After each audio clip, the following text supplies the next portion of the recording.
414-502-7808. Once again, 414-502-7808. For all your advertising needs from the pulse of the city, HittingHardRadio.com. Play that. Hip-hop and R&B right here. HittingHardRadio.com. It's great radio. The Morning Shift MKE Uncut. 10 a.m. to 11 a.m. right here on HittingHardRadio.com. Real topics, real news you can use. You dig? You can also catch us at the Post of the City page on Meta or Facebook or HittingHardRadio.com.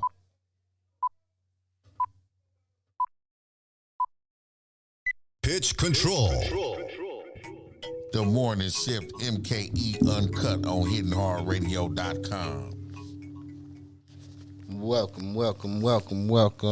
Good morning, all. Grand risings. All the things that you like to say when you get up in the morning. You clocked into the Morning Shift MKE on HittingHardRadio.com. How y'all doing? What's going on? What's the word out there? It's Tuesday, April 19th, the day after the last day to file your taxes if you didn't file for an extension. 37 degrees and cloudy. It's a little chilly out there, y'all. See, I got on hat. No, I got a bald head, so I got to keep something on my head. It be cold, but yeah, that's how it be. But how y'all doing out there? You know, we here today, man. It's one of those days, but we got the phone lines open, 414-502-9447. You're welcome to call or text comments, topics, shout outs, music requests, all that. You know what I mean? You're just more than welcome to get on my nerves. But we're going to get y'all to some news we can use. I'm supposed to have a surprise guest pop up here on me, so we're going to see how that turned out. But let's get you to this news we can use. Assalamu alaikum. I am Sister Rebecca. Assalamu alaikum, and welcome to the Milwaukee Islamic Dawah Center. Assalamu alaikum. My name is Yamin Talib Muhammad. Food pantry is currently going on right now at the Dawah Center, 5135 North Teutonia. If you or someone you know is in need of a little assistance with some food, man, you're more than welcome to show up, and the brothers will take good care of you. In 2021, we distributed over 1 million pounds of food and impacted over 100,000 individuals. We've been serving our community for years with our pantry. We have a pantry here on Tuesdays and Wednesdays, about 9:30, 10 o'clock. We were awarded a $30,000 grant to purchase a 27-foot truck, as you see here, 27-footer, as well as a 17-footer over here that we use to provide food services throughout the city of Milwaukee County. With the help of Allah and a great team of volunteers, our pantry continues to combat food insecurity in our community. Everybody like it. They love it. And not only like it, they love it. A lot of the same people, a lot of new people. And we see a lot of new people when we are on Hampton. That's when we see a lot of new people, but mostly the same people here. Every third Wednesday of the month, they give a big giveaway. We even give twice as what you see today. The donations that you have given and continue to give us fuel the work that we do. And we can't say thank you enough. Assalamu alaikum. May Allah reward you and your families for your continued support in this life at the next. Assalamu alaikum. Ramadan Mubarak.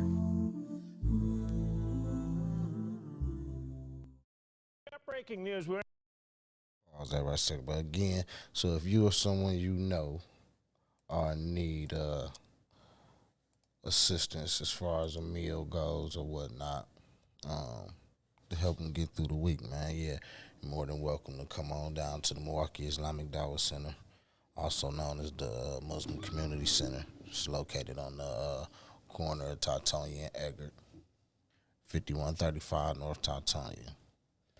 And we do that food pantry twice a week, and every third Wednesday of the month we do a bigger one.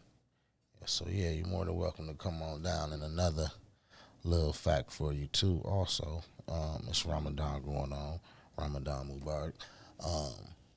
So during iftar, during the break of the fast, you're more than welcome also to come to the mosque and eat with the brothers and the sisters. So, yeah, we open and generous like that.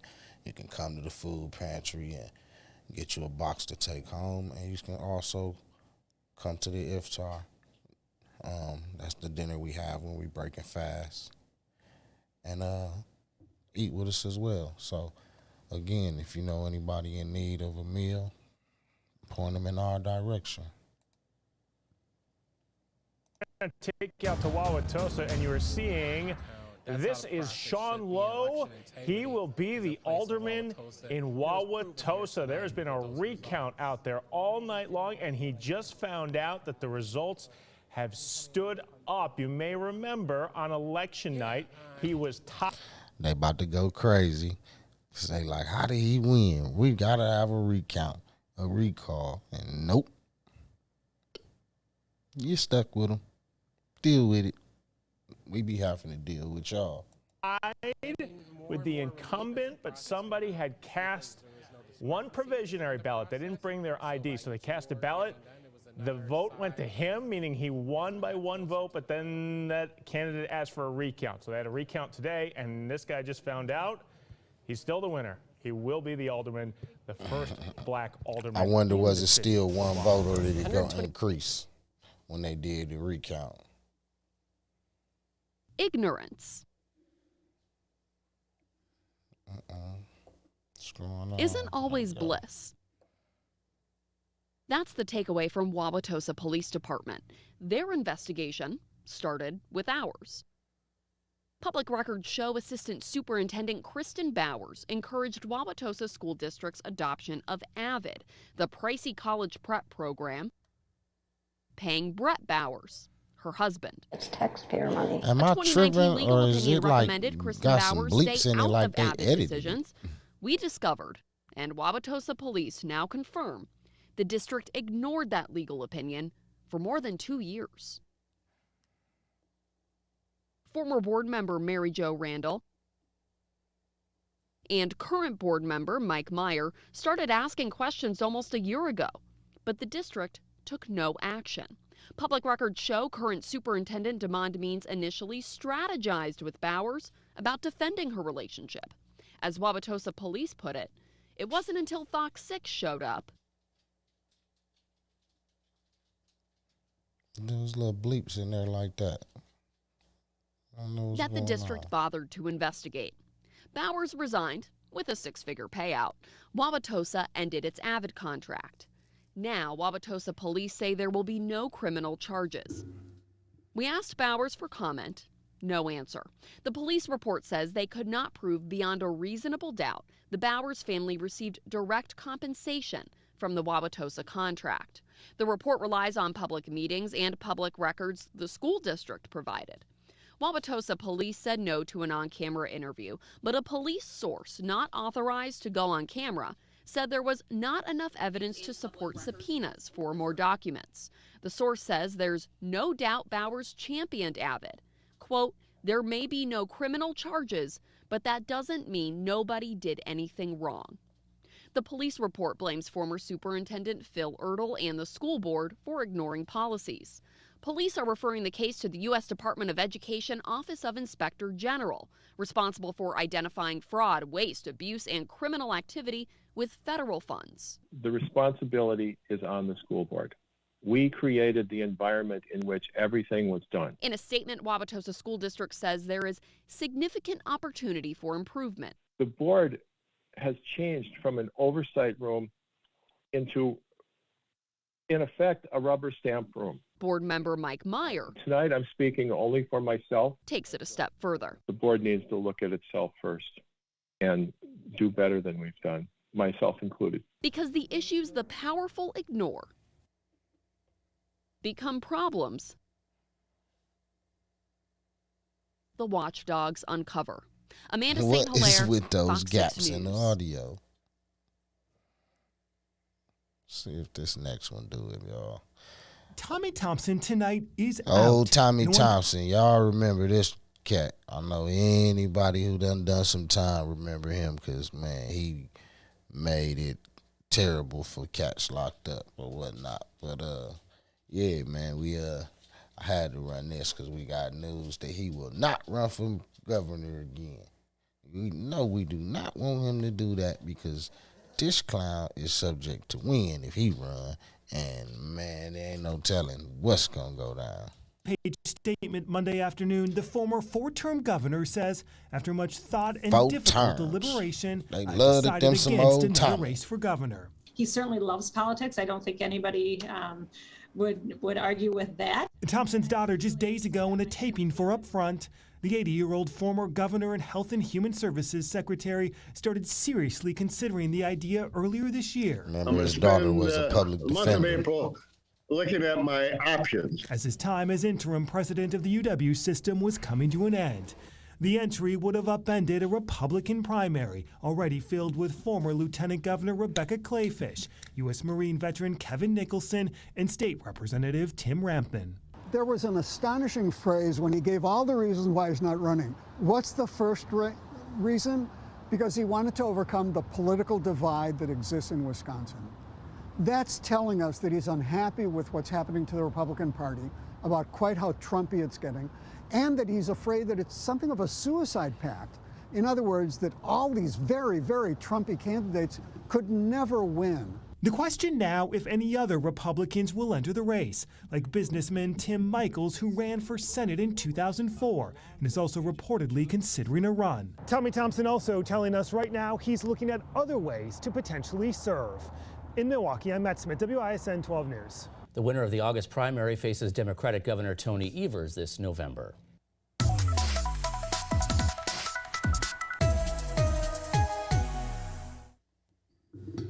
I'm Adrienne Pedersen. Today on Upfront, a shortage of public defenders, the growing crisis statewide, and the impact on some of the most running out of criminal public cases in pretenders, Wisconsin. y'all. Everyone is looking for employees. We're looking for public defenders. We're looking for staff. Kelly Thompson, the state's public defender, is standing by to respond. And it's Easter Kelly Sunday. Thompson. The political and religious Ain't that divide, and Tommy a pastor Thompson, dog? building a church to bring in a community. The Brewers are back. So too is the team's economic impact. A rare interview with former MLB Commissioner Bud Selig, and the story about a former U.S. Senator you've likely never heard. And near record retirements, new analysis on what it means for the state legislature. Taking on the issues important to Wisconsin. This is Upfront with your host, Adrienne Pedersen.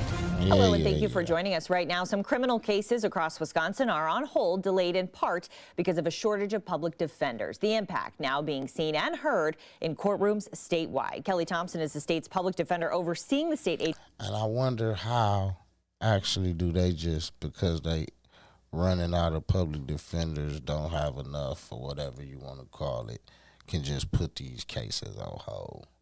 And I wonder if that's got something to do, because for a while now, what they done had going on is they allegedly have you on a charge or a crime you done committed, got evidence of it, know about it, or partook in it, meaning set you up with a CI or whatnot, did it controlled by or whatever, and then they don't arrest you right then. They'll come and arrest you, man, 2 years later. That's crazy. Yeah, I don't get that, man. I got to look more into how they able to do that. Like, I guess, because I know you got, like, speedy trial rights and things like that or whatnot. But, man, how can they just play like that? Like, oh, yeah, he did this back in 1998, but we going to come get him in 2008. Man, that's crazy. Agency that provides legal representation across the state, and she's joining us now from Madison. So we appreciate you being with us to talk about this frankly big issue. And if you could just start by putting it in perspective for us, what does the shortage look like across the state? And do you know how many public defenders you are down right now? Well, again, thank you for having me on and giving me an opportunity to talk about an issue that is extraordinarily important, I think, to many people around the state of Wisconsin. So we may be down anywhere from 17 to 20% of our attorneys statewide. Anytime an attorney in the public defender office decides to leave for a variety of reasons, those cases then have to be taken on by other attorneys. We have private bar attorneys who take on our conflict and our overflow cases, and they're wonderful business partners, but they are overwhelmed as well because of these backlogs in cases. And do you have a ballpark range of how many cases this is impacting? The numbers fluctuate, but I would say we are seeing a backlog somewhere coming out of the pandemic of about 35,000 cases, so pretty significant. And backlog is a pretty broad term, so we have to remember that backlog can start at the initial appointment of the case. It can happen delays in discovery, getting the information regarding the case. It can happen down the road, finding witnesses for the case. It can happen, you can have in Milwaukee County 10, 15, 20 trials set in one courtroom and only one can go. So those other cases have to be adjourned. So that can impact a backlog. We have, because of conflict issues that come up or because of circumstances where attorneys leave, we have to get that case then reappointed to someone else. So that can cause a backlog. So there are multiple reasons for backlogs. But those every time what there else is can cause a another backlog? adjournment, every time there is a shortage of All these frivolous arrests that they be doing, filling up the court system. I mean, I get it with the major crimes and stuff like that, man. But when they out there grabbing people on minor traffic violations and a blunt here, you know what I mean? That type of stuff clog up this. Remember that one time they was arresting people for riding skateboards or something somewhere they wasn't supposed to? Man, give them people a ticket or whatever if they done broke a city orders and gone about y'all business. Staff on anywhere in the court system. So we have to remember this is anywhere in the court system. It impacts that delay. Well, and it could really hinder people's rights to a speedy trial, it sounds like. Absolutely. Absolutely. We have hindering people's rights to a speedy trial. We have individuals that are sitting in custody waiting for their day in court. We have individuals whose family members are impacted because they're not home with their families. We have people that because of these delays, cases take longer and longer. There's always concerns that people are deciding to make decisions because they're in custody waiting and there's these delays. So they're pleading to something to get out of custody. All of these really impact the system. Well, and there are several sides to the coin here because there's a side that you want the defendant to have the speedy trial, but then there's also the side of concern that what if we have something like the Waukesha Parade tragedy again, where someone gets out who maybe shouldn't be out? Again, there's concerns. There are witness concerns. There are people are concerned about victims. We're concerned about these cases moving forward. We're concerned about the collateral consequences when people are caught in the criminal justice system. We're concerned about people who are innocent until proven guilty sitting in custody prior to whether they're convicted or not. That impacts our economy. People aren't working. They're not able to take care of their children. The impact is we've seen throughout our communities. And that's why I think when you talk about this is, a statewide problem, it is a statewide problem. It's something that we all have to be talking about. Well, and I understand that the pandemic had even more severe effects on this whole system, but the pandemic has been going on now for several years. So I think people would say, other businesses are up and running and they're able to get things done. So why can't your office, I guess, have more public defenders for people who need them?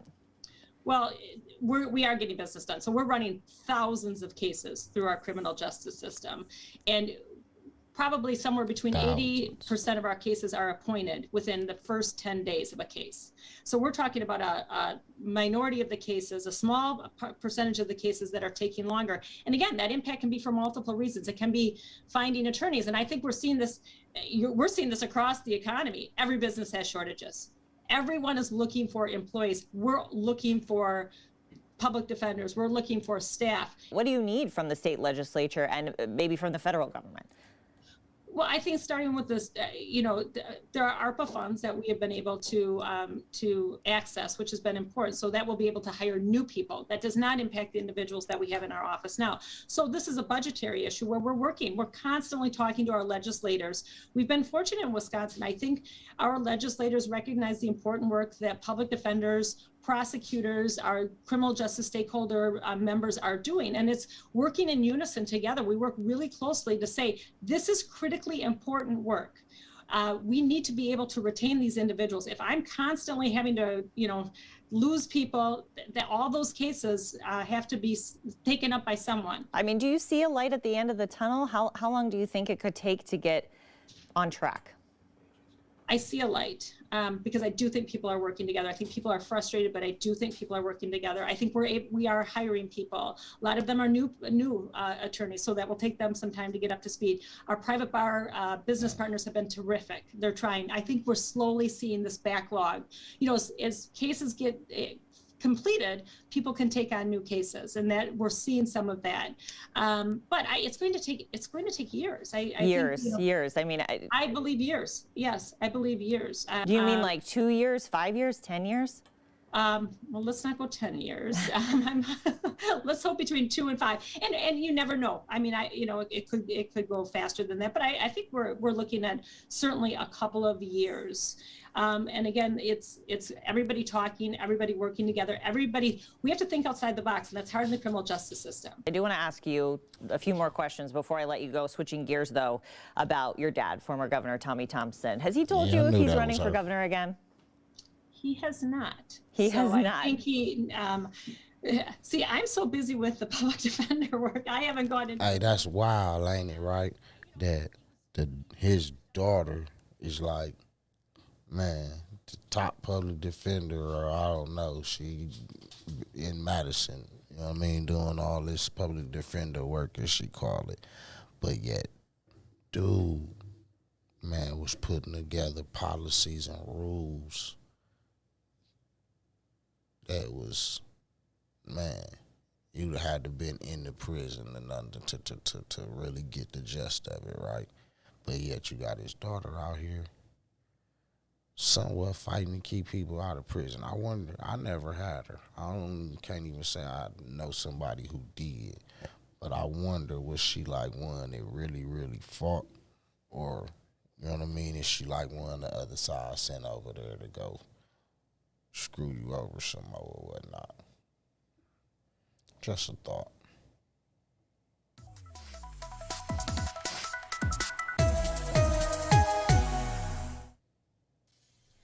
A member of the Chicago mayor's security detail is being praised after he stopped a Milwaukee man from carrying out a potential mass shooting. But that man was released from custody after his aunt paid a $1,500 bail. It happened. Hey, man, what is going on, man? Cash from Milwaukee going out of town on something else, man. Is this real, or is this some type of program or something, man? I don't know. But this cat, they done grabbed this cat, man. And I was thinking to myself, man, it ain't illegal for dude to have no gun or whatever. But y'all got to listen to what else he had that made me slide on up off the brother's side. Tuesday evening, Mayor Lori Lightfoot made a stop at Shake Shack. Sources told ABC 7 in Chicago that a member of her security detail noticed the man had an outline of a gun in a bag. Police arrested 21-year-old Travion Broadway. According to court documents, police recovered 2 Glock semi-automatic handguns from inside the suspect's vehicle. Both weapons had an extended magazine and laser sight attachment. This is not the type of weapon you carry for personal protection. This is the type of weapon you go to war with, and you're looking to inflict maximum damage. Broadway is also charged with possessing a silencer and metal piercing bullets, both considered military-grade weaponry. Hey, the man had military-grade weaponry at the Shake Shack where the mayor's security detail was at. What was Buddy finna do, man? And he was from here. What was Buddy over there about to do?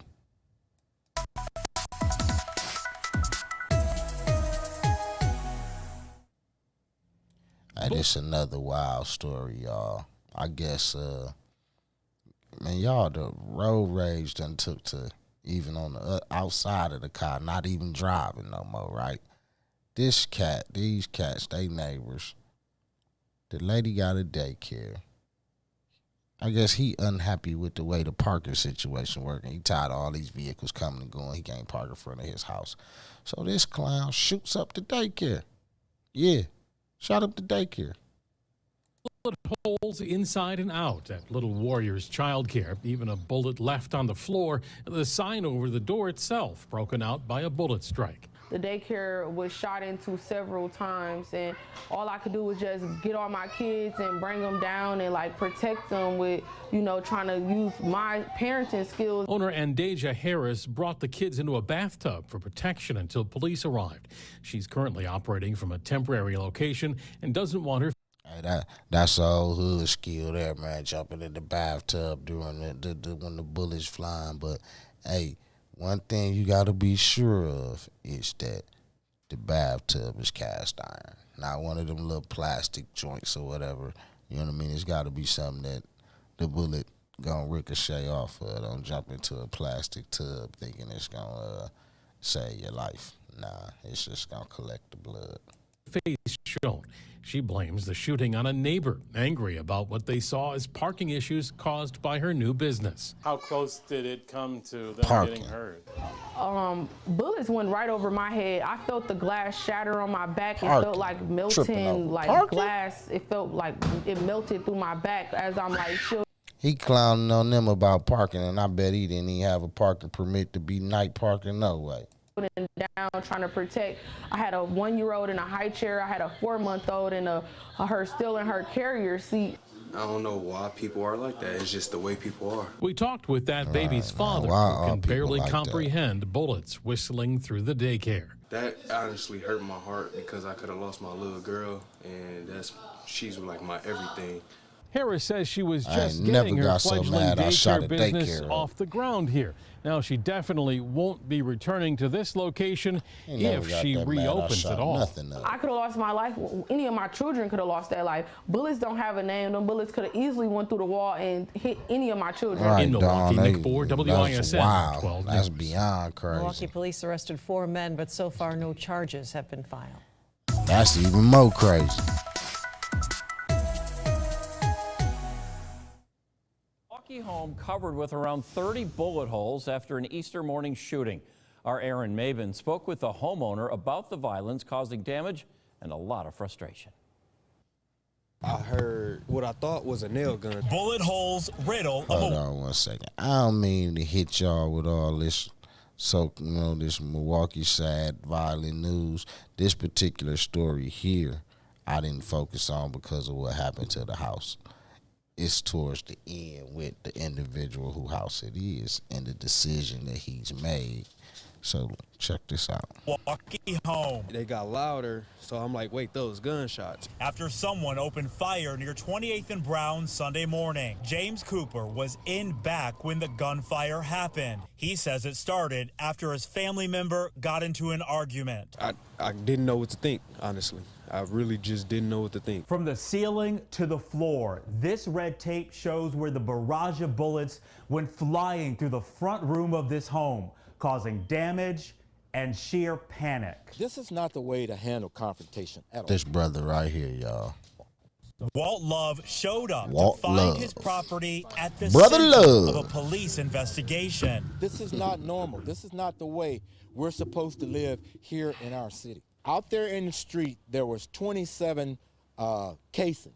Monday morning, Love said he wants to run for political office to help stop violence like this. We need to take our city back. So yeah, he's been motivated, he's tired, and he's running for political office. I'm not sure which office yet, but yeah, he fed up, man. So he feel like if he get in office, he can do something about this. You know what I mean? And that's good, man. And, the things around in your community should be inspiring you to get out and do something to make a change. So shout out to him for that. But yeah, now we got to look more into him and find out what he's running for and if he good for that spot. And I'm ready to fight for it. Meantime, Cooper is grateful no one was injured and hopes police find the suspect. It's just not right, to be honest. Like, I just feel like people should just put the guns down, honestly. In Milwaukee, Aaron Maben, Fox 6 News. And that homeowner estimates thousands of dollars worth of damage was done by that gunfire. A mother Walking through the doors of Mitchell International No more Airport, masks on you'll the see bus, signs huh? requiring On you to wear a mask. transportation. But a federal judge in Florida overturned the CDC's mask mandate on public transportation. The ruling said the CDC failed to justify its decision to extend the mandate and did not follow proper procedures. The TSA regional office declined an interview with us, but people at the airport talked. Personally, I just try to be safe. So will you keep the mask on? In a setting like here, yeah, I would. Most people going through the security checkpoint at the airport had on a mask. The same goes for the train station and Milwaukee County buses. I'm going to continue to wear a mask, period. The CDC issued the mask mandate for public transportation in January 2021 as a way to stop the spread of COVID-19. I'm definitely over it. I'd like to take it off and never have to wear it again. What's your reaction to no longer having to wear it? I don't like that. While the judge's ruling ends the federal mask mandate, the CDC still strongly recommends wearing a mask on public transportation. And Kristen, tonight we're hearing from several airlines. How are they reacting to the ruling? Well, so far, Alaska, Delta, United, and Southwest say you do not have to wear a mask while you're on board their planes. But if you're traveling internationally, you may have to wear a mask depending on what your destination country requires. So you may want to check with your airline before heading out to the airport. Kristen Pierce reporting live at Mitchell International Airport tonight. And we checked with the Milwaukee County Transit System about masks on county buses. A spokesperson says they'll have more information tomorrow. Amtrak sent a statement reading, quote, while Amtrak passengers and employees are no longer required to wear masks while on board trains or in stations, masks are welcome and remain an important preventive measure against COVID-19.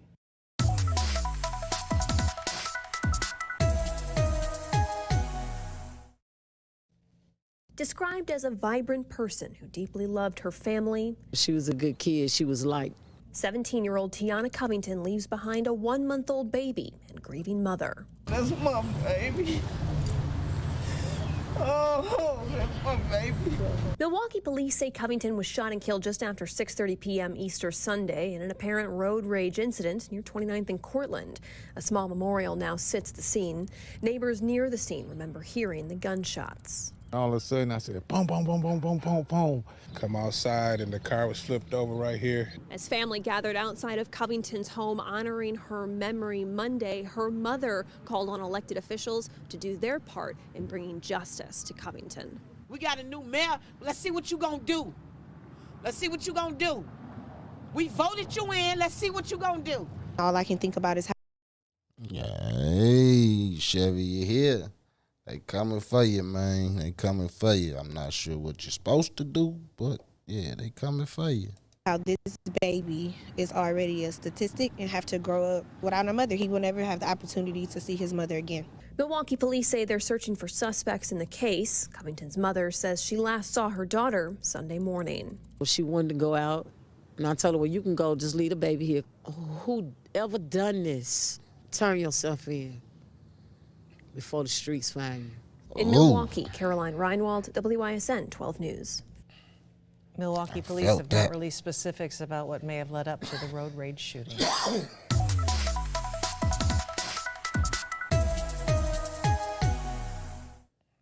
If you've not gotten caught up with your power bill payments, you may be at risk of having your power shut off. The state's utility disconnection moratorium ends today. Aaron Maben shows us the effort We Energies is making to help you keep the lights on. What the end of the winter moratorium means that some people who have been behind on their bills can be disconnected. We Energy spokeswoman Allison Truey is urging customers behind on their bills to reach out right now. We want to work with people. We're here to help. You can reach out to us through a number of ways to establish payment plans and learn about your options. The company works with customers year-round to help with energy assistance. We Energy says less than 1% of customers are at risk for disconnection. Those with mounting balances won't see the lights go off automatically. We'll send you notices, we'll reach out by phone, and that's already been happening. So if you haven't received those messages, you're most likely not going to be disconnected. But we still want you to give us a call. We Energies is also warning of scams. This is a big time of year for scammers because they know that people are scared. So, You may get a phone call threatening immediate disconnection, or if someone's being really rude, threatening, scary, that's not us. Don't fall for it. As the state's ban on utility shutoffs during the winter months comes to a close, We Energies is sharing this. We're here to help. Disconnection always has been and always will be a last resort. In Milwaukee, Aaron Mabin, Fox 6 News. Now, We Energies has a mobile app, phone line, and website. You can reach out to help avoid disconnection. We placed information on our website. Just go to fox6now.com. A vicious assault after a basketball game in DeKalb County. The disturbing attack caught on camera. It shows a youth basketball team from Alabama beating up a referee after a game. It happened during a tournament at Stronghold Christian Church. Badass kids. Fox's Christopher King is live in DeKalb County with the details this afternoon. Christopher? Courtney, that ugly brawl broke out right here. This is Stronghold Christian Church. Young basketball players accused of unleashing a brutal attack on a ref. You have to see it to believe it. And mind you, these are just kids. Forget about March Madness. This is an April assault. Players and fans from the stands attack a referee after a game during a youth basketball tournament. TMZ posted video of the attack on their website. It happened on Sunday at Stronghold Christian Church in DeKalb County. The organizer tells Fox 5, 8th grade squad Dream Team Elite just lost a lopsided game. Take a look. Members from the Alabama team and some fans from the stands approach the referee. He backpedals. When they say call the game right, that's what they mean. Knocking him down, then a swarm of kids attack. He goes tumbling to the ground. Watch as they throw wild haymakers and kick him while he's down. Two other refs just stand by and look on. The attackers eventually run off. Kenneth Tarver heads KB Sports. They organized the tournament. He would not speak with Fox 5 on camera, but Tarver over the phone told us the ref says the coach from Dream Team Elite threatened the official after the game. Tarver says he does not know what sparked the brawl. He says the referee is expected to be okay. Fox 5 is working to verify that. Now, Tarver says the ref required numerous stitches. We reached out to Dream Team Elite. We are waiting for a response. In the meantime, the church put out a statement. They say their prayers go out to everyone involved, and DeKalb County Police are investigating. We're live in DeKalb County. Christopher King, Fox 5 News. Expect more lawsuits when it comes to Wisconsin's legislative maps. That's the message from a group who formed to try and stop gerrymandering in our state. Last week, the state Supreme Court decided to pick maps drawn by Republicans that will likely fortify their majority in Madison. The move comes after the court initially picked Democratic Governor Tony Evers' maps, but flip-flopped after the U.S. Supreme Court ordered them to review their decision. The group, the Fair Maps Coalition, says the fight is not over, but the maps chosen by the state Supreme Court will likely be in place for the upcoming midterms. I think that is very likely correct, that these are going to be the maps for 2022. Any challenges to the maps now, the courts would likely consider to be too close to the elections. And I mean, to be honest, the hardworking clerks around our state need to be administering elections already. Next big election in Wisconsin is the partisan primaries on August 9th. It will decide who's on the ballot in November. Races up for grabs includes U.S. Senate. Do it all again. What are we gonna do? Mother accused of dumping her newborn baby Man, in a this is bag sad. in the woods near the town of Teresa back in 2009 has pleaded guilty. Karen Lutonen is charged with a felony for concealing the death of a child. She was in court this morning in Dodge County. More than a decade ago is when this all happened. Lutonen gave birth to a baby in a bathtub before driving aimlessly and abandoning the baby after that. Sentencing for Lutonen set for August 5th. Authorities were onto him, but in 2021, he vanished without a trace. Jordan has more or less dropped off from the face of the earth. The U.S. Marshals Fugitive Task Force needs your help finding 27-year-old Jordan Welsher. U.S. Marshals say last year the Waukesha County Sheriff's Office issued a warrant for his arrest. The original charge is the manufacture and delivery of the designer drugs. Welsher has an extensive criminal history that includes theft and recklessly endangering safety. Deputies accuse him of being involved in the sale of dangerous narcotics. Jordan was dealing those narcotics to the public at large. Depending on who manufactures them, what level of chemicals that they are putting into them can be extremely harmful to individuals. The last move Welsher made was uprooting from Milwaukee. He eventually made his way to Denver, Colorado. Authorities kept track of him until he disappeared in November of 2021. A woman living with him told police he left his personal belongings behind, including his personal cell phone. Jordan has ties to the Milwaukee region, mainly South left Milwaukee, everything Cudahy area, at the as well scene of as the Arizona and Colorado. Welsher is 5'11". He weighs 170 pounds. He has a tattoo on his right arm near his elbow. The life of a fugitive is one that is extremely dangerous. You're constantly looking over your shoulder. Anyone with information on Welsher's whereabouts is urged to reach out to the tip line 414-297-3707. You will remain anonymous. It's in your best interest just to contact law enforcement to let us take him into custody as safely as possible. Also, for those friends and family members who are providing him with assistance, they too could be criminally charged with harboring a fugitive from justice, which we don't want to see anybody else get roped into Jordan's issues and problems. If he's watching, Welsher is urged to turn himself in. Jordan just needs to handle his business. In Waukesha, Angelica Sanchez, Fox 6 News. The Wisconsin Claims Board says a Milwaukee man who spent decades in prison for crimes he did not do should get $1 million. However, the maximum payment allowed by law is $25,000. Daryl Dwayne Holloway was extradited and released in 2016, 24 years after he was put behind bars. The board is So you mean you can lock me up for a crime I didn't commit, and all I'm supposed to be able to get is $25,000? That's supposed to be my compensation? I don't think $1 million is enough. I think he deserves more than that. Asking the legislature to pass a bill approving $1 million payment. They argue he spent the most productive earning years of his life in prison, lost multiple relationships, and has ongoing trauma. Yeah, man.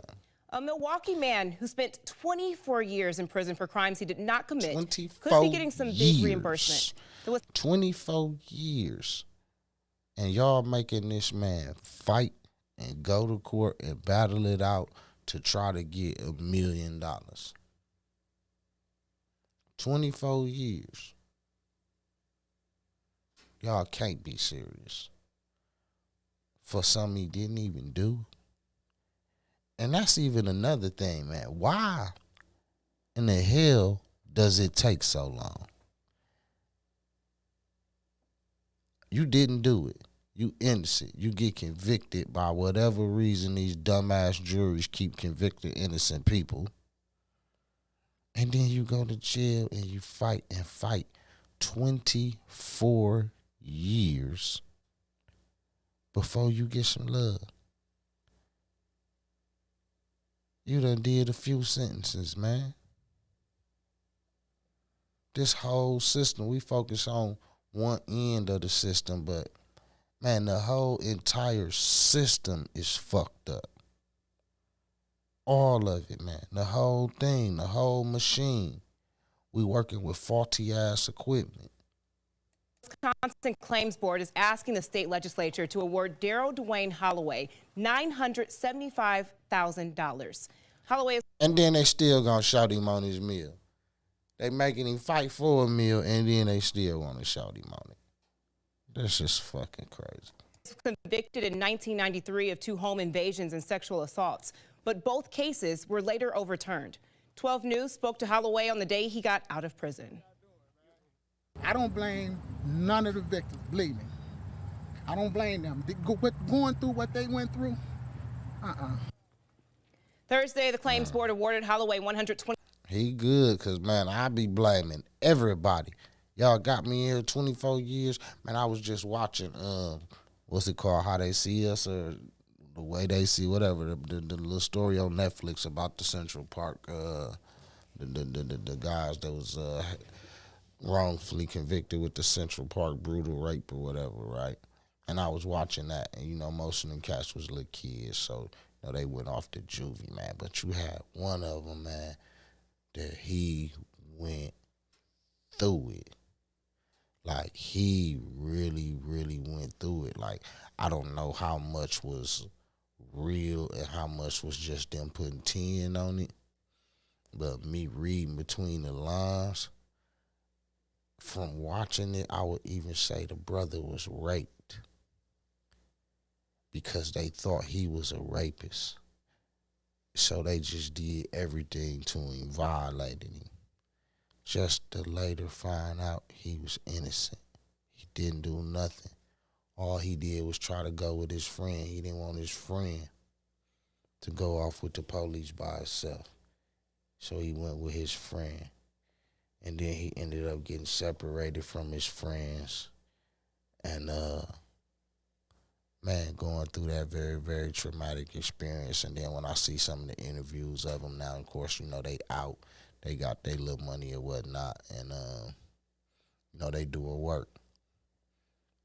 But you can tell there's something wrong with the brother.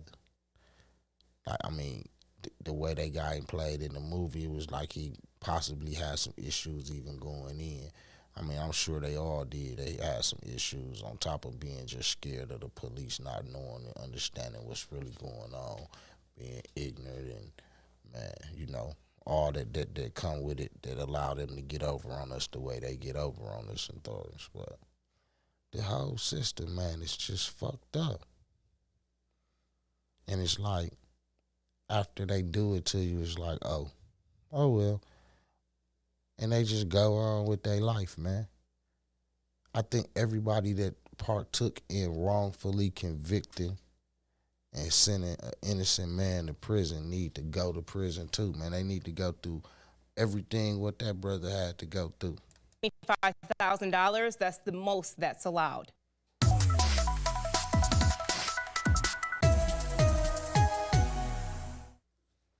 Milwaukee homeowners, be sure to check the mail this week. Property assessments are headed your way with an average of 18% increase. Our Gabrielle Mays joins us from Milwaukee's north side. And Gabby, the area where you are has really seen the biggest property assessments increase. Yeah, it has, Mary. This area in particular, 32% increase. But I have to tell you, not every alderman is happy about it. Because that market for residential real estate was so hot in 20 and 21, real estate prices have increased.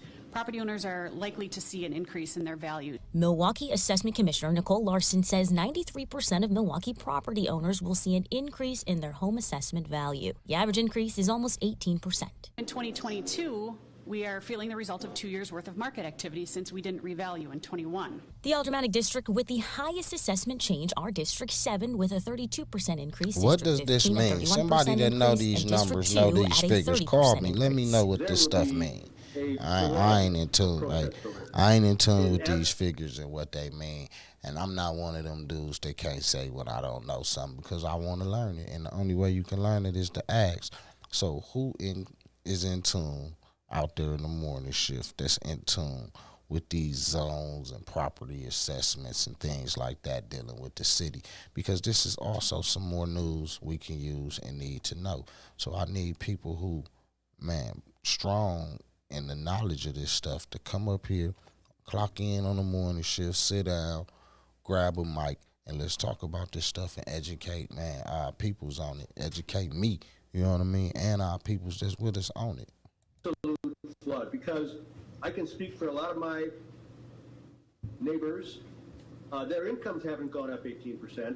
Alderman Bob Bauman expressed concern during a committee meeting last week. You will be putting a substantial squeeze on the homeowners trying to hang on in some of these lower income neighborhoods. Larson responded to the concern. The percentage increase is only the increase in the valuation. It's not an increase in the taxes, right? Now, it's unclear if your property taxes will increase based on your latest home assessment because Milwaukee still has to determine the tax levy. That will be decided later this year by the City Council and the Mayor during the annual budget process. Now, if you disagree with your property assessment, of course, you can always appeal. And for the first time, you can appeal online, but you're being asked to call the assessment's office first, and then you talk to an assessor, and then you can file your appeal. Reporting live in Milwaukee, Gabrielle Mays, Fox 6 News. All right, it's quite a process, but anything to perhaps save some money. All right, Gabrielle, thanks. My last question is, what are the greatest financial myths we've been taught in the black community? The greatest financial myth, I think, is that the harder you work, that's going to lead to success. And it's like, shout out to my bro, Wall Street Trapper. He said something that was so profound to me. It's like, coming from working class environments, we all know people that work 2 jobs. Pretty common, right? Even 3 jobs, sometimes overnight shifts. And you really think about it, I never met one person that worked 2 jobs that had more money than somebody that worked 1 job. I never met one person that worked 2 jobs that had money. They still broke. And it's like, the reason is because you're trading your time for money, and that's not really how to get money. You got to have your money work for you. And that's really the greatest myth I think that we've been taught, is like, money doesn't grow on trees. You got to work hard. But that's it. It's really crazy, because it's like, nah, not really. Your money has to work hard for you, because the harder you work for money, you're just going to burn yourself out, and you're still going to be broke at the end of the day. So like, I had a friend of mine, I'll never forget, and he was like, this was like 10 years ago, and he's older than me, but he was like probably 30 at the time, and he was like, I wish I would have been a firefighter. And no disrespect, I love firefighters, all, we come from blue class working environments. But the point is, I'm like, why would you want to be a firefighter? Like, it's a dangerous job. He's like, just do a quick 30 years, you get your pension, and you retire. And I'm thinking to myself, like, quick 30, that's your life. Like, you know what I'm saying? But that's how we taught, like, just work a job just to get a pension. But it's like, it's so crazy, because it's like, if you put $6,000 into a Roth IRA for your child at 14 years old, right? And let's say it grows 12%. By the time they're 60 at retirement, there'll be $1.1 million in it. So you could literally make your child a millionaire with $6,000. And now people is literally trading their whole life to get a pension, to retire. You could set your child up for $6,000 when they're 14, have 1.1 million. Like, don't even worry about your retirement. It's already there. Focus on what you want to do in life. How many of us gave up our whole dreams, our whole life to have a pension, to have some security, and we still don't have security? So for me, that's the greatest myth. I think mine's the same along those lines. It was like every, especially from a West Indian standpoint. My parents are Jamaican. It was like, save your money, save your money, save your money.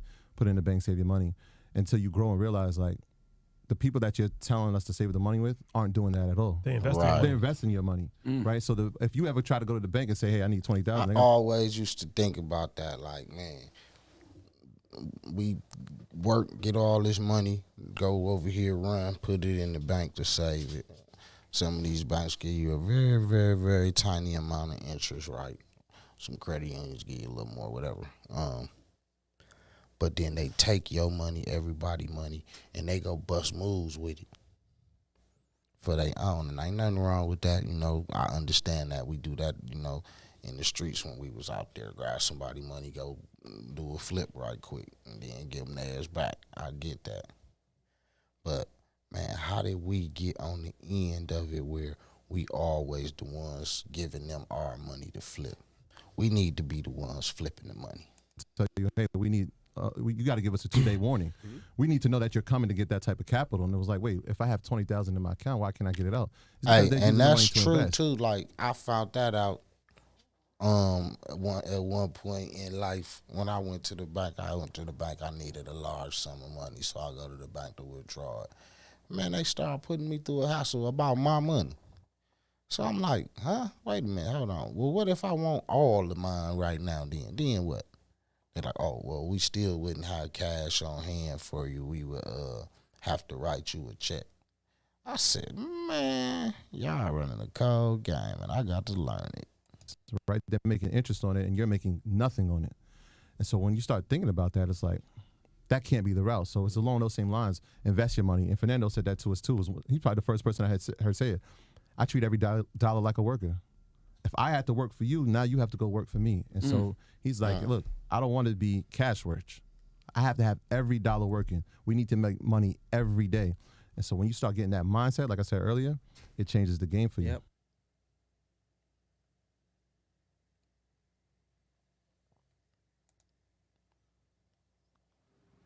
Let me just say that I am Hold on right quick. Okay, y'all, that's the end of the first hour on the Morning Shift MKE, hittinghardradio.com. So we're going to take it over to the next hour, get off into the music. Man, I'm taking requests. You're more than welcome to call, text, or hit me up for any song requests you have. 414-502-9447. Man, y'all enjoy y'all morning. Stay clocked in. I know you at work, man, probably putting up with that irritating ass boss. Man, hey, I got you. What you want to hear? Let me know. We're going to play something to piss him off. Let's go. A very beautiful person. I'm sweet and intelligent and funny and awkward. And I just had to say that. Only because I'm a little tired of this stereotype about the angry black woman, whoop-de-doo, right? Because as you can see, I am black and a woman, and I'm not angry at all. Hell, I'm pissed the fuck off. I'm mad as hell. I'm so mad. I'm getting ready to break my foot off in everybody's ass, but pretend this is class so I can tell you why I'm mad at the education system. Mad because education is the key, yet they keep the poor locked out. They get hand-me-down books and hand-me-down chairs. Hand-me-down teachers who give them hand-me-down stares. I'm pissed off at gentrification. Pissed that the rich be Robin Hoods and mad that Robin Hood was just a motherfucking myth. I'm mad because Barbie is a standard of beauty. I hate that fruits and vegetables are so damn expensive, so how the poor gonna eat healthy off some damn tater chips? I'm mad that the government and media are controlled by the same people, and those same people are the same people who control everything. I'm mad women get raped. I hate that I only got 3 minutes to say this poem, and I got about 10 minutes worth of angry. I'm mad that I can't say that I am a socialist out loud. Mad that the gay and lesbian can't be out loud and proud in the military, and pissed off because only 28 states allow everyone to unite in holy matrimony. And while I appreciate civil unions, fuck civil unions. If I move to another state, then the state of my civil union is at stake. So what good is that gonna do for me in the state of Wyoming? And believe it or not, I'm still pissed the fuck off about slavery. That's right, I'm still mad because I still pick cotton off clothes racks and never racked up reparations. Mad because niggers call each other niggas, and sick because any minute sister girl's gonna turn around and call me a bitch. I'm mad at black men for reasons I don't have time to list. I'm pissed off at hip hop. I'm pissed off at black on black crime. I'm pissed off that Ricky Ross got all the crack and we can't turn that shit back. I'm pissed the fuck off. I'm mad because above everything, at any given time and in any given space, I, as a black woman, can suffer from racism, sexism, homophobia, classism. I can be raped, beat, burned alive, and no one, not a single soul, will look up to acknowledge my absence from this universe because I am insignificant, because I am a black woman. And finally, you see, I have every right to be pissed the fuck off. But most of the times, despite what you believe, I'm really, really sweet.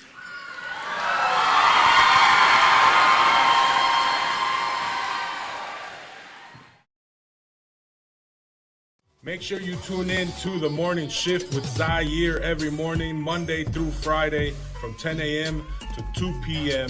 here exclusively on HiddenHeartRadio.com. Hey everybody, this is Gio with the Method Lab. Make sure you tune in every Monday through Friday from 2 to 4 p.m. here exclusively on HiddenHeartRadio.com. Hey ladies and gentlemen, make sure you tune in Monday through Friday from 4 p.m. to 6 p.m. to OG Gotti and Fire in the Streets exclusively here on HiddenHeartRadio.com. Total Request Entertainment. Our mission is to cover your total requests. When you look to contract a DJ service, make sure they have all